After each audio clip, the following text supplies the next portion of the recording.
አሐዱ አምላክ አሜን። ክቡር አባታችን መላከ መንክራት ቆሞስ አባ ገሪማ ተስፋዬ፣ ክቡር አባታችን መላከ ሰላም አባ ጢሞቴዎስ፣ ክቡር አባታችን መላከ ሕይወት ቀሲስ ሰናይ፣ ክቡር አባታችን መላከ ታቦር ቀሲስ አስማረ፣ ክቡር አባታችን ሊቀ ትጉሃን አባ ሰፋ፣ ክቡራን ዲያቆናት፣ በዚህ ቅዱስ ስፍራ በዚህ የተወደደ ዕለት በዚህ ሰዓት እግዚአብሔር ባወቀና እሱ በመረጠልን ሁኔታ ይህንን ቃል የፈጠራችሁን የፈጠረንን አምላካችን እያመሰገናችሁ እያመሰገን እንድናሳልፍ መንፈስ ቅዱስ በልዩ አጠራሩ የጠራችሁ አባቶቼ፣ እናቶቼ፣ እህቶቼና ወንድሞቼ ሕፃናትን ጨምሮ በልዑል እግዚአብሔር ፍጹም ሰላምታ ሰላም እላችኋለሁ። እንደምን አደራችሁ? እግዚአብሔር ይመስገን። እንደምን አደራችሁ? እግዚአብሔር ይመስገን። እስቲ ሁላችሁም በሉ። ምን ነው ድምጻችሁ አይሰማም? ነው ርቆኛ ነው። እንደምን አደራችሁ? እግዚአብሔር ይመስገን። ከፍ አድርጉት እስኪ። በድምጽ እኮ ተራራ ተንዷል። ኢያሪኮን ተራራ የእግዚአብሔር ሰዎች 7 ጊዜ ከዞሩት በኋላ በታላቅ ድምጽ ተራራው ተንዷል። የኃጢአት ተራራ ዛሬ ተንዷል፣ ነገም ይናዳል። እንደምን አደራችሁ? እግዚአብሔር ይመስገን። ከፍ አድርጋችሁ እግዚአብሔር ይመስገን በሉ እስቲ። እንደምን አደራችሁ? እግዚአብሔር ይመስገን። ደክሟችኋል? በስራ ከስራ ሰንብታችሁ ጊዜያችሁን እግዚአብሔር ይፈውሰዋል ያስተካክለዋል ብላችሁ ከማይፈቅዱ ደስተኛ ካልሆኑ አለቆቻችሁ ተለማምጣችሁ ይህንን በዓል ለማክበር እንዴት እንደቀራችሁ እንዴት እንደመጣችሁ ስለማውቅ እግዚአብሔርም ስለሚያውቅ እርሱ በጥበቡ በአባትነቱ በስጦታው ባለጸጋ ስለሆነ የሚያስፈልገንንና የሚሆነንን እንዲመክረን ቅዱስ ፈቃዱ ይሁንልን። የዛሬው ዕለት ትምህርታችን ቅድም በወንጌሉ ሲነበብ እንደሰማችሁት ኢየሱስም ሕዝቡ ከተጠመቁ በኋላ ተጠመቀ ይላል።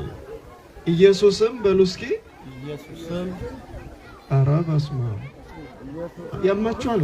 ኢየሱስም በሉ ኢየሱስም ሕዝቡ ከተጠመቀ በኋላ ተጠመቀ። ይሄ ታሪካዊ ዳራ እዛው ላይ ስንመለከት በዛን ዘመን የ5500 ዘመን የኃጢአትና የፍዳ ጊዜ ነበረ። ከዛ በፊት ቀድሞ ይህንን የኃጢአትና የመከራ ጊዜ የሚያስወግድ መሲህና በእሳት የሚያጠምቅ ኃጢአትን የሚያስተሰርይ የእግዚአብሔር ልጅ እንደሚመጣ ከሁሉም አስቀድሞ ለእግዚአብሔር ልጅ የመንገድ ጠራጊ ቅዱስ ዮሐንስ ሕዝቡን እያስተማረ ነበረ። ሕዝቡን በተራራ ቀድሞ በነቢያት ተነግሮ ነበረ። ተራራው ዝቅ ይበል ኮረብታው ይቅና ተብሎ የኃጢአትና የሰዎችን ኃይለኝነት የሰዎችን የገዢዎችን ክፋት በተራራ መስሎ ሁሉም ኮረብታውም ዝቅ ይበል ይደላደል ብሎ እግዚአብሔር አስቀድሞ በመንገድ ጠራጊው በዮሐንስ ተናግሮት ነበረ። ዮሐንስ እየሰበከ ሲመጣ እናቱም አባቱም በኃጢአትና በወንጀለኞች ተገለው እርሱ በበረሃ ያደገ ኢየሱስ ክርስቶስን በ6 ወር የሚቀድመው የእግዚአብሔር መንገድ ጠራጊ ሰው ነበረ። ለራሱ ያልኖረ ስለ እውነት የመሰከረ የተናገረ ነበር ዮሐንስ። እና ዮሐንስ እያስተማረ ይመጣ ጊዜ ብዙ ሰዎች ልባቸው ተነካ። ኃጢአተኛ እንደሆኑ ልባቸው ተነካ። የሰው ገንዘብ እንደሚበሉ ልባቸው ተነካ። ዝሙተኛ እንደሆኑ ልባቸው ተነካ። ሰው እንዳሳደዱ ልባቸው ተነካ። እላፊ የሰው ገንዘብ እንደቀሙ ልባቸው ተነካ። ስለዚህ ዮሐንስ ምን አለ? ሁላችሁንም እኔ በውሃ አጠምቃለሁ፣ ከኔ በኋላ የሚመጣው የጫማውን ጠፍር ልነካው እንኳን ላስር ቀርቶ ልነካው የማይገባኝ እርሱ በመንፈስ ቅዱስ ያጠምቃችኋል እያለ በውሃ እያጠመቀ ነበረ። ዮሐንስ ይህንን ሲያስተምር የዓለም ሁሉ ገዥ አካላዊ ቃል እግዚአብሔር ወልድ በሥጋ ማርያም ተወልዶ 33 ዓመት ሆኖት እርሱ በማጥመቂያው በዮርዳኖስ በር አካባቢ በወንዙ አካባቢ ደርሶ ነበረ። ሕዝቡ ሁሉ ሲጠመቁ ኢየሱስ ክርስቶስ ያይ ነበረ። ሕዝቡ ሁሉ የኃጢአት ጥምቀት ይጠመቅ ነበረ። የኃጢአት የንስሐ ጥምቀት ኖት የስርየት ጥምቀት አይደለም። የኃጢአት ጥምቀት እየተጠመቁ ሳለ ባለስልጣን ሲሆን ጌታ ሲሆን አምላክ ሲሆን እኔ መጀመሪያ ልጠመቅ አላለም። ወገኖቼ እዚህ ላይ የምንማረው አንድ ትልቅ ነገር ትሕትና ነው። በዚህ ምድር ላይ ሰዎችን የሚመሩ የሚያስተምሩ የሚያስተዳድሩ ስልጣን ያላቸው የተማሩ የሚባሉ ሁላችንም እንደዚህ አይነት ቦታ ላይ ያለን ሰዎች ካለን ሁላችንም ዝቅ ብለን ሁላችንም ከሁሉም በኋላ ማድረግና የምናገለግለውን ሁሉ ማስቀደም እንደሚገባን የሚያሳይ የትሕትና ድርጊት ነው። ሌላም ደግሞ ምስጢር አለው። አንድም ሕዝቡ ከተጠመቀ በኋላ ኢየሱስ መጠመቁ ያለፈው ዘመን የብሉይ ኪዳኑ ዘመን የመከራው ዘመን የኃጢአቱ ዘመን የስደቱ ዘመን ሰው እየሞተ የሚኖርበት ዘመን የርኩሰቱ ዘመን አበቃ። አሁን ደግሞ የሕይወት ዘመን የሰላም ዘመን የጸጋ ዘመን ሰው በኃጢአቱ የማይያዝበት ዘመን የክብር ዘመን የሰው ልጅ የእግዚአብሔር ልጅ የሚሆንበት ስልጣን የሚገኝበት ዘመን ጀመረ ሲል እርሱ በዚህ ሰዓት ተጠመቀ። ክብር ለአምላካችን ይሁን። ሁላችን እጆቻችሁን ሲያወጡ ሁላችሁም እጃችሁን አውጡ። ለዚህ ልዑል አምላክ ደግማችሁ እልል ብላችሁ አመስግኑት። እስኪ እጆቻችሁ በደንብ ያጨብጭቡ። ወገኖቼ የተደረገልንን በዓይነ ሕሊናችን ብናየው አይደለም በእጃችን ሌላም ልናደርግ እንችላለን። እኛ በበደላችን ሙታን ነበር። በበደላችን በኃጢአታችን የከፋን እጅግ ሞት የሚገባን ሰዎች ነበር። ይህንን መከራ የሚያውቁት ቀድሞ የነበሩ ነቢያት ናቸው። ነቢያቱ ጾሙ፣ ጸለዩ፣ ደከሙ፣ ለፉ፣ በሀብታቸው የሚደረገውን አደረጉ፣ ቤቱን ሰሩ። ነገር ግን የኃጢአት ስርየት አላገኙም። ለምን? ለኛ የሚሰጠው ጸጋ ለነሱ ስላልመጣ።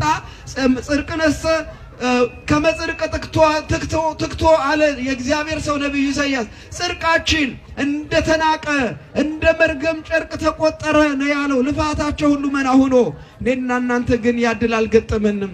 እኔና እናንተ የደረስንበት ዘመን የሰራነውን ኃጢአት ብንናዘዝ በእግዚአብሔር ፊት ኃጢአታችን ብንተው ካመጽነውና ከሰራነው አመጻችን ከኃጢአታችን ይቅር ሊለን የታመነ አምላክ ነው እየተጠመቀ ያለው። ክብር ለአምላካችን ይሁን።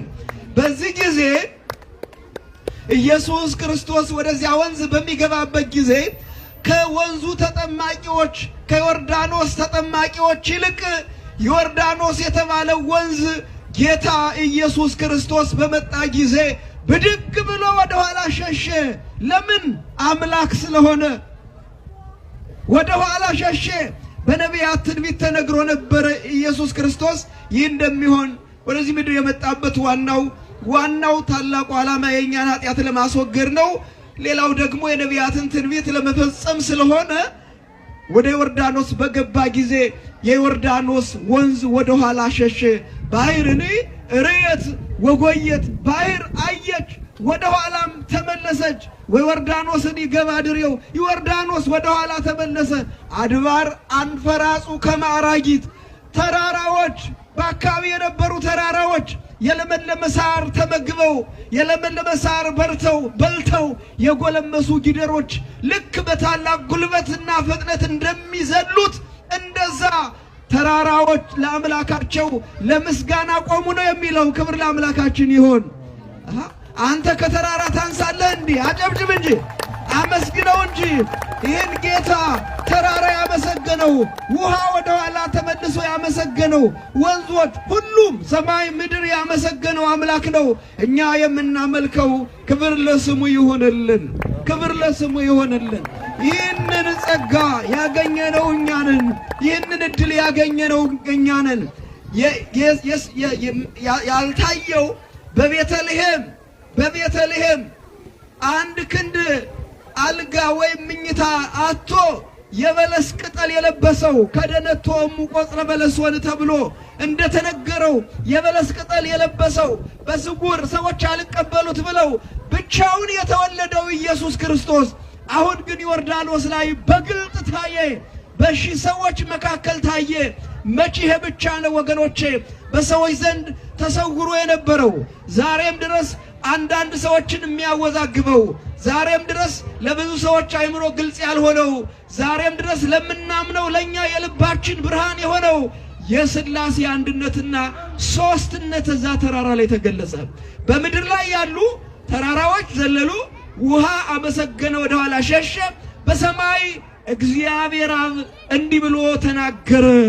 ዝንቱ ውእቱ መጻቃል እምደመና ዘይብል ቅዱስ ያሬድ የተናገረው ወንጌሉ የሚለው ዝንቱ ውእቱ ወልድየ ዘአፈቅር ወሎቱ ስምዖ የምወደው የማፈቅረው ልጄ ይሄ ነውና እሱን ስሙት የሚል የእግዚአብሔር አብ ቃል ከሰማይ መጣ።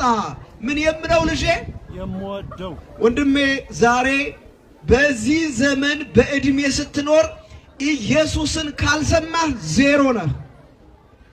እህቶቼ አሁን ባላችሁበት እድሜያችሁ ኢየሱስ ክርስቶስ የሚለውን ካልሰማችሁ በሕይወታችሁ ሙታን ናችሁ። እግዚአብሔር አብ ለዓለም የተናገረው አዋጅ ልጄን ስሙት ነው። እግዚአብሔር አብ ለዚህ ምድር ፈውስ የተናገረው ልጄን ስሙት ነው። ከዛ በኋላ ሌላ ነገር መጣ። ኢየሱስ ክርስቶስ የተወለደው በኢትዮጵያ ሰዓት አቆጣጠር ከሌሊቱ 11 ሰዓት ነው። በዛን ሰዓት ላይ መንፈስ ቅዱስ በርግብ አምሳል ከኢየሱስ ክርስቶስ ላይ ወረደ። በኢየሱስ ክርስቶስ ላይ ወረደ። በርግብ አምሳል ታየ። ይህንን ስንመለከተው እንደ ቤተ ክርስቲያናችን አስተምሮና ጥናት ድምፁ አብ ነው፣ የሚጠመቀው ወልድ ነው፣ እየረበበ ያለው የወረደው ርግብ ደግሞ መንፈስ ቅዱስ ነው። ስለዚህ በዚህ ወንዝ ላይ አስደናቂ የሥላሴ ታምራትና የሥላሴ ፍጥረት ለምስጋና ያደረጉትን ሁነት ስንመለከት ዛሬኛ የምናቀርበው ምስጋና ደግሞ ምንድነው? ዛሬኛ የምናቀርበው ከዛ አንፃር ምንድነው? ገንዘብ ነው? እልልታ ነው? ጭብጨባ ነው? ምንድነው? ምንም አይደለም ወገኖቼ። እንኳን ዝም ብለን አመስግነንም እግዚአብሔር ያደረገውን የሰራልንን ውለታ መፈጸም አንችልም። ሥላሴ በዛ በዮርዳኖስ ወንዝ ላይ ተገለጡ። የሥላሴ አንድነት ሶስትነት ታየ። አብ በሰማይ በደመና ሆኖ ተገለጠ። መንፈስ ቅዱስ በርግብ አምሳል ወረደ። ወልድ በዮርዳኖስ ወንዝ ላይ ቆመ።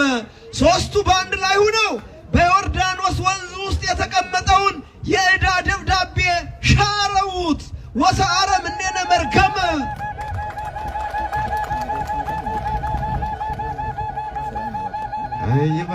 የበረሃ ሕዝብ እውነትም ደክመዋል። ይህን አዲስ አበባ ባስተምረው ምድር ይናወጥ ነበር። ቅዱስ ጳውሎስ ለቆላሲስ ክርስቲያኖች በጻፈው መልእክቱ ምዕራፍ 1 ላይ ቁጥር 18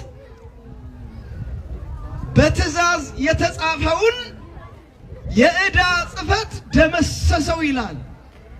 በምን የተጻፈውን?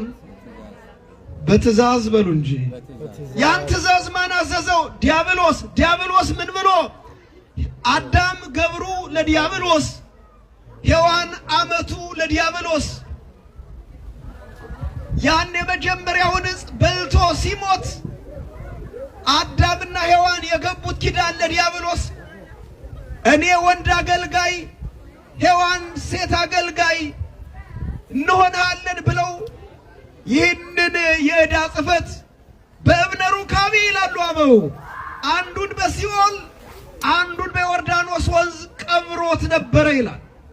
ስለዚህ የዓለሙ ገዥ የዓለሙ ፈጣሪ ኢየሱስ ክርስቶስ ዮርዳኖስ ወንዝ ሄደው ዝም ብሎ አይደለም። እዛ ውስጥ የሰዎችን ሕይወት የሚያጨናግፍ፣ የሰዎችን ህልም የሚያመክን፣ የሰዎችን ድነት የሚያመክን የሰይጣን መንግስት መመሪያ ስላለ እሱን ለመደምሰስ ነው ዮርዳኖስ ላይ የቆመው። በእግሩ በቆመበት ጊዜ የዕዳ ጽሕፈቱ ሁሉ ተደመሰሰ። ውሃ መቅሰፍት ይሆን ነበረ። ኢየሱስ ይህን ባደረገ ጊዜ ውሃ ምሕረት ሆነ። ክብር ለስሙ ይሁን። በብሉይ ኪዳኑ ዘመን ለውሃ የሚሰጠው ግምት ያጠፋናል ይበላናል ነበር። ዛሬም በአንዳንድ አካባቢ ውሃ ያን ያክል ውስጡ ላይ ሰይጣን ይኖራል ብለው ይገምታሉ። የብሉይ ኪዳኑ አስተሳሰብ ነው። በውሃ ውስጥ ሆኖ ተቀምጦ የነበረውን ዕዳ ደመሰሰልን። በሲኦል ውስጥ ያለውን ደግሞ በኋላ በስቅለቱ በዕለተ ዓርብ ወደ ሲኦል ወርዶ እርሱንም አጥፍቷል። እርሱን የትንሣኤ እንማማረዋለን። አሁን የምንማማረው ስለ ጥምቀቱ ነው። ስለዚህ የዚህ ጥምቀት ዓላማ ይሄ ነው። እኛ ደግሞ ወደዚህ የተሰባሰብንበት ዋናው ዓላማ የኛ አባቶቻችን፣ የኛ እናቶቻችን፣ የኛ ሊቃውንት፣ የኛ አባቶች ከመንፈስ ቅዱስ ምሪት ጋር የሚሄዱ ስለሆነ ውለታ የማያጠፉ ስለሆነ መልካሞች ስለሆኑ ኢየሱስ ክርስቶስ አምላክ ሲሆን ለኛ ሲል ወደ ወንዝ ወርዶ ለኛ ሲል በዛ ቀዝቃዛ ውሃ ለኛ ሲል ዕዳችን ደምስሶልን እኛ እንዴት ይህንን ሳናስበው እንኖራለን? በዘመናችን ሁሉ እየዘከርነው እንኖራለን በሚል አስተሳሰብ ይህንን ታላቅ በዓል አባቶቻችን በ6ኛው መቶ ክፍለ ዘመን ጀመሩት። በ6ኛው መቶ ክፍለ ዘመን አብርሃ ወአጽብሃ በአክሱም ዙሪያ አዋጅ አወጁ። ምን አይነት አዋጅ?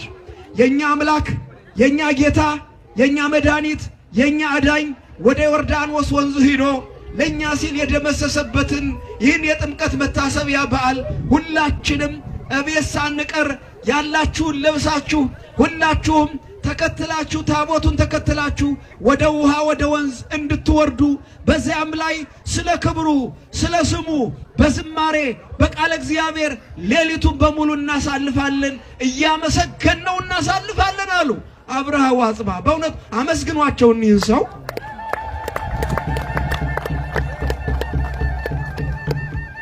እሳቸው እንደዚህ ካደረጉ በኋላ ሌሎች ነገስታት እነ ላሊበላም እንደዚሁ ያወጡ ነበረ። በ15ኛው መቶ ክፍለ ዘመን ግን ታላቁ ሰው አጼ ዘርዓ ያዕቆብ ደግሞ የለም በእያንዳንዱ አብያተ ክርስቲያናት ሳይሆን አንድ አካባቢ ያሉ ቤተ ክርስቲያኖች ሁሉም አንድ ላይ ወጥተው በአንድ ላይ ተሰባስበው በአንድ ላይ እንዲያከብሩት የሚለውን አዋጅ ጨመሩበት። ዛሬ እንዲህ የተሰባሰብነው ይሄ ስራ ስላለ ነው። እዚህ የመጣ ነው። እዚህ ቁጭ ያልነው፣ እዚህ የተሰባሰብነው በዙሪያችን የሚያዩን ያልገባቸው ያልተረዱ እንደ ሞኝነት ሊቆጥሩት ይችላሉ። ይህንን የመሰለ መልካም ነገር አንተ ተረድተህ ለነሱ ማስረዳት ኃላፊነት አለብህ። የሞኝነት ስራ እየሰራን አይደለንም። እያመለክነው ያለው ከሰማያት የወረደውን ከሰማያት የወረደውን ኢየሱስ ክርስቶስን ነው። ሌሊት በማህሌቱ በሌሊቱ አገልግሎት ሰምታችሁ አይታችሁ ከሆነ መኑ ይወርድ ውስተ ቀላይ፣ ማን ነው ከሰማይ ወደ ምድር የወረደው እያሉ ሊቃውንቱ በዚቁ ሲያመሰግኑት ነው ያደሩት። ምን ቃሉ ሰዓቱ ያጥራል እንጂ እጅግ ቢተነተን ኢየሱስ ክርስቶስ ብቻ ሲመሰገን አድሯል። ኢየሱስ ክርስቶስ ሲመለክ አድሯል። የተሰበሰብነውም እርሱን ለማስታወስ ነው፣ ለሌላ አይደለም። ዓመቱ ስለደረሰብን አይደለም፣ ቀን ስለደረሰብን አይደለም። እርሱ ያደረገልንን ለማሰብና ከእርሱም በረከትና ጸጋን ለማግኘት ነው። ታዲያ ለምንድን ነው ከሌሎች ዓለማት ተለይተን እኛ ይህን የምናደርገው ካል ኢትዮጵያውያን ከሌሎች ዓለማት የተለየ ኪዳን አላቸው ከእግዚአብሔር ዘንድ። ኪዳን ከጥንት ጀምሮ አሁን በፖለቲካ ተለውሶ አውሬ የሆነውን የሰው ሐሳብ የሚቀበለውን አሁን መጥፎ የሚሰራውን አይደለም ኢትዮጵያዊ የምትለው። ኢትዮጵያ የምትለካው ከ70 ዓመት በፊት የነበረውን ነው። ከ70 ዓመት በፊት የተጻፉ መጻሕፍቶች የነበሩ እምነቶች የነበሩ መከባበሮች ዛሬ የለም። ዛሬ እንኳን አደራ ልትጠብቅ ቀርቶ ከሰው ባለስልጣን ስትሆን ከሰው ኪስ ቶሎ ብለህ ገብተህ መክበር ነው የምትፈልገው። ይሄ ያልነበረ የኢትዮጵያ ማንነት ነው። የሰው ገንዘብ ነው የምትቀማው። ይሄ የኢትዮጵያ ያልነበረ ማንነት ነው። ከላይ የተቀባ ነው እርሱም የሚወገድበትን ጊዜ እንጸልያለን ቤተክርስቲያኒቷ ይህ ስላልሆነች። ስለዚህ አባቶቻችን ኦርቶዶክሳውያን ኢትዮጵያውያን ይህንን በዓል ሲሰሩ በመላው ዓለም ያሉ አብያተ ክርስቲያናትም በትንንሹ ያስቡታል። የክርስቲያን ህብረትና አንድነት እስከ 431 ድረስ በመላው ዓለም ያለው ክርስቲያን አንድ ነበረ። እስከ ስንት አልኳችሁ? እስከ 431 ዓመተ ምህረት ድረስ በመላው ዓለም የነበሩ አብያተ ክርስቲያናቶች አንድ ላይ ነበሩ። በተለይም እስከ 481 አሁን እነኚህን በደንብ አድርጋችሁ መያዝ አለባችሁ። ክርስቲያን ሆኖ ይህንን የማይይዝና የማይረዳ ክርስቲያን አስቸጋሪ ነው። በክርስትና ሶስት ታላላቅ ጉባኤዎች አሉ። አንደኛው የኤፌሶን ጉባኤ ነው። ሁለተኛው የቆስጠንጢኖስ ጉባኤ ነው። የቆስጠንጢንያ ጉባኤ ነው። አንደኛው የኒቅያ ጉባኤ ነው። ይቅርታ፣ አንደኛው የኒቅያ ጉባኤ ነው። ሁለተኛው የቆስጠንጢንያ ጉባኤ ነው። ሶስተኛው የኤፌሶን ጉባኤ ነው።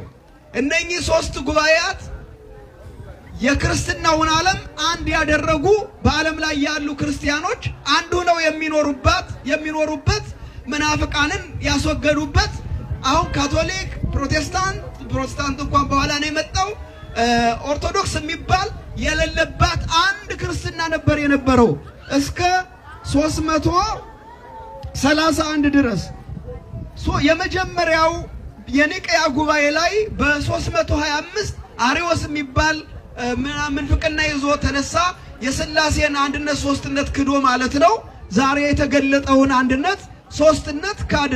ምን አደረገ? ወልድን ከመንፈስ ቅዱስ ያንሳል በሚል ካደ። በዚህ ጊዜ ሊቃውንቱ ለአብ አምላክ በአንድ አምላክ እናምናለን አሉ። ለአብ አምላክ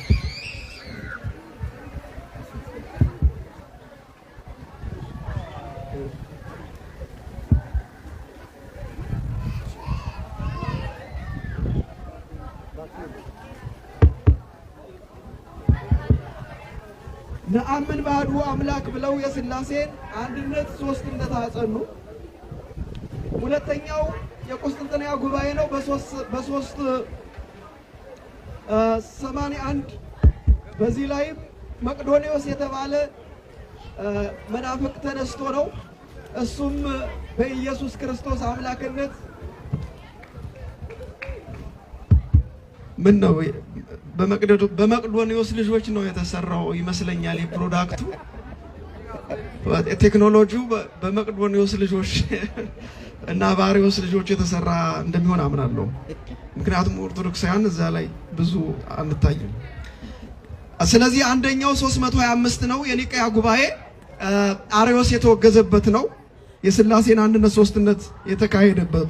ሁለተኛው የቆስጠንጢንያ ጉባኤ ነው 381 መቅዶኒዎስ የተባለ ከሃዲ ድንግል ማርያም የወለደችው ሰው ብቻ ነው በሚል አባቶቻችን እንቲአሁ ለቃል ኮነ ለሥጋ ወንቲአሁ ለሥጋ ኮነ ለቃል፣ የቃል ገንዘብ ለሥጋ ነው፣ የሥጋ ገንዘብ ለቃል ነው። ስለዚህ ነአምን በአሐዱ አምላክ የሚለውን አጸኑ። እስከ ወነአምን በመንፈስ ቅዱስ እስከሚለው ድረስ ረቀቀ።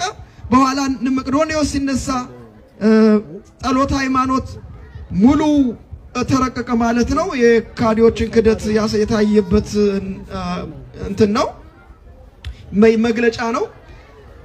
የመጨረሻው በ431 ነው። ይሄኛው ጉባኤ የንስጥሮስ ጉባኤ ነው። ንስጥሮስ በጣም መጥፎ ሰው ነበረ። በጣም መጥፎ ሰው፣ አሁንም የሥላሴን አንድነት ሶስትነት ዝቅ ያደረገ ነበረ። ይሄ ጉባኤ ንስጥሮስ ሁለት ባህሪ ያለው ብሎ ተነሳ። ይህንን ክርክር ሲያደርጉ ይህንን ሐሳብ እነማን ተቀበሉት? ካቶሊካውያንና ምስራቅ ኦርቶዶክስ። በዚህ ላይ መለያየት ተፈጠረ። መጨረሻ በ481 ላይ ኬልቄዶን ጉባኤ ተካሄደ። በዚህ ጉባኤ ላይ የኦርቶዶክሶቹ ከኦሪየንታሉ ተለይተው ኦርቶዶክስ የሚባሉት የግሪክ ኦርቶዶክስም ተቀበሉ። የኛ ኦርቶዶክሳውያን ግን በቅዱስ ዲዮስቆሮስ አማካኝነት እኛ አንድ አካል አንድ ባህሪ ብለን ነው የምናምነው። የባህሪም ሁለትነት የለም፣ የአካልም ሁለትነት የለም። አንድ ሲሆኑ ሶስት፣ ሶስት ሲሆኑ አንድ ናቸው ብለን ነው የምናምን ብለው ተለዩ። በይህንን ይዘው ምስራቃውያን ኦርቶዶክስም ከካቶሊክ ጋር አብረው ሄዱ። መጨረሻ ኬልቄዶን ላይ እንደገና ካቶሊኮቹ ሌላ ትምህርት አመጡ። ወልድ መንፈስ ቅዱስ ከወልድ ይሰርጻል ብለው ሌላ ትምህርት አመጡ። ይሄ የመጨረሻው ጉባኤ ነበረ። በዚህ ጉባኤ ላይ እንደገና የኛ ኦርቶዶክስ አንቀበለውም ጭራሽ ይሄንን አራተኛውን ጉባኤ እስከ 8 ጉባኤ ያላቸው እኛ አንቀበለው። በኋላ መንፈስ ቅዱስ ወልድ ከመንፈስ ቅዱስ ከአብና ከወልድ ይሰርጻል ነው ያሉት። እኛ ግን ዘሰረጸ እምአብ ነው የምንለው። ዘሰረጸ እምአብ ብለን ነው የምናምነው። መንፈስ ቅዱስን ከአብ የሰረጸ ብለን ነው የምናምነው። ካቶሊኮቹ ግን ከወልድም የሰረጸ ነው ስላሉ ካቶሊክና ምስራቅ ኦርቶዶክሳውያን ተለያዩ ማለት ነው። እኛን አይመለከትም ጭራሽ ስለሌለንበት። ስለዚህ አሁን የምስራቅ ኦርቶዶክስ አሁን የግሪኮቹን አንድነን የሚሉ አንዳንድ ሰዎች አሉ፣ ባለመረዳት ማለት ነው። አይደለንም። አንድነት ትልቅ የሆነ ዶግማቲክ ልዩነት ነው ያለው። እነሱ ሁለት ባህሪ የሚለውን ያምናሉ። እኛ ሁለት ባህሪ ብለን አናምንም። ሥላሴ በአካል ሶስት፣ በባህሪ በአገዛዝ በመለኮት በስልጣን አንድ ብለን ነው የምናምነው። አካላዊ ቃል እግዚአብሔር ወልድ ኢየሱስ ክርስቶስ በተለየ አካሉ ወደዚህ ምድር መጥቶ ከድንግል ማርያም ከስጋዋ ስጋ ከነፍሷ ነፍስ ነስቶ ሲመጣ ልክ የምናየው ፀሐይ ሰማይን ሰንጥቆ ወደዚህ ምድር ይመጣል። ወደዚህ ምድር መጥቶ መስታወት ያለበት ቤት ላይ ሰንጥቆ ቢገባ ያ መስታወት በፀሐዩ ተሰበረ ማለት ነው። መስታወቱ ማነው? ፀሐዩ መስታወቱን ሰበረው ማለት ነው? አይደለም። ያ ፀሐይ ብርሃንነቱ ከፀሐይ ተለይቷል ማለት ነው? አይደለም። አካላዊ ቃል እግዚአብሔር ወልድ ከሰማይ ወደዚህ ምድር በተለየ አካሉ መጥቶ ሲወለድ ከአብም ከመንፈስ ቅዱስም አልተለየም። ግልጽ ነው። ስለዚህ የእግዚአብሔር ልጆች ይህን የሥላሴን አንድነት ሶስትነት ያየንበት ታላቅ በዓል ነው። የምስጋና በዓል ነው። ሁላችንም ዛሬ ባህርም ተራራም እንዳመሰገኑት ሳትሰስቱ ማመስገን ይገባችኋል። እናቶቻችን አባቶቻችን ይህንን እንደናንተ እንደዛሬው ወንጌል መድረክ ተከፍቶ ተምረው ሳይሆን መንፈስ ቅዱስ በሕሊናቸው ባስተማራቸው መሰረት ለጥምቀት ያልሆነ ቀሚስ ይበጣጠስ ብለው ሲዘምሩ ሲያመሰግኑ አምላካቸውን ሲያመልኩ ነው የሚውሉት። በእውነቱ ክብር ለአምላካችን ይሁን። እስቲ እጆቻችሁን ከፍ አድርጉ። ሁላችሁም ከፍ አድርጉ። እጆቻችሁን ከፍ አድርጉ። እጆቻችሁን አመስግኑበት። ለሥላሴ ምስጋና ስጡ። 3 ጊዜ አመስግኑ ሥላሴ።